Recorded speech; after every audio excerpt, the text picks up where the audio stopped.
Welcome. In this video, we are going to learn FTP version scanner for information gathering auxiliary module in Metasploit. The FTP version module simply scans a range of IP addresses and determines the version of any FTP servers that are running.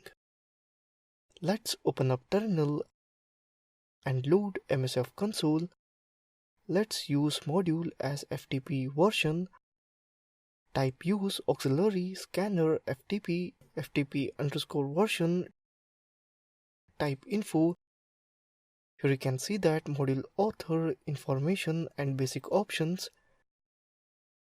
Name, current, required description. That is FTP path, FTP user, our host, our port, which is set at 21, thread 1. Now let's set options, our host. Type set our host 140.130.144.178.24. Let's see the option. Here you can see that our R host is set.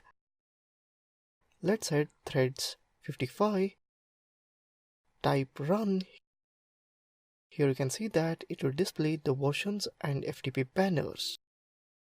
So that's it in this video on FTP version auxiliary module in Metasploit.